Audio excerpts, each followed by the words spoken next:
Siapa di sini yang memiliki kemampuan bahasa asing? Terus, dia juga sering menggunakan atau sering mencampurkan bahasa ibu atau bahasa Indonesia yang dia sering gunakan di rumah dicampur dengan bahasa asing.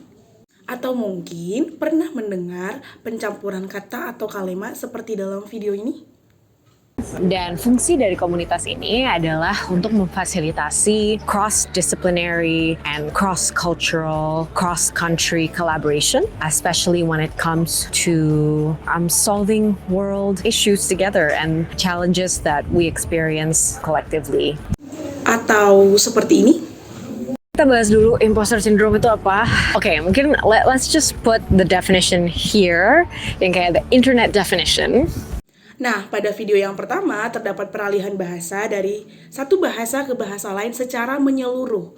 Dari satu kalimat ke kalimat yang lain. Misal, dari satu kalimat bahasa Indonesia beralih ke satu kalimat bahasa asing. Yang seperti contoh yang saya sebutkan, dalam bahasa Indonesia beralih ke bahasa Inggris.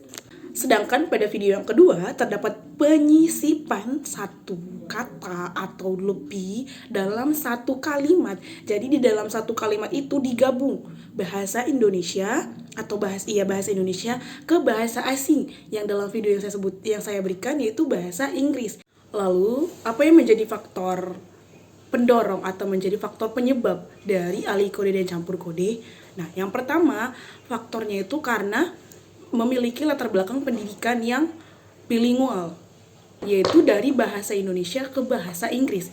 Ini sering terjadi peralihan kode antara kedua bahasa tersebut, sehingga hal ini menjadi hal yang wajar dalam masyarakat bilingual, yaitu percampuran dari satu kalimat bahasa Indonesia ke dalam kalimat bahasa Inggris atau bahasa asing lainnya.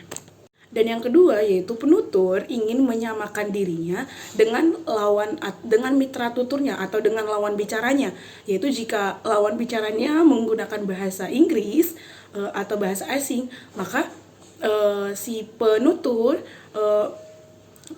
berusaha untuk menyamakan diri dengan mitra tuturnya atau dengan lawan bicaranya. Dan yang terakhir yaitu ini mirip dengan faktor penyebab yang pertama, yaitu dia penutur memiliki keterbiasaan menggunakan bahasa asing dicampur dengan bahasa Indonesia atau bahasa ibu, atau mungkin sebaliknya menggunakan bahasa ibunya adalah bahasa Inggris dan dicampur dengan bahasa Indonesia atau bahasa keduanya. Jadi sekarang teman-teman udah pada tahu kan apa itu alih kode dan campur kode. Jadi kalau alih kode itu dia peralihan dari satu bahasa ke bahasa yang lain. Itu biasanya antar kalimat. Sedangkan jika campur kode itu penyisipan dalam satu kalimat dari satu bahasa ke bahasa yang lain. Oke teman-teman, terima kasih karena telah memerhatikan dari awal hingga akhir, dan sampai jumpa di lain waktu. Dadah.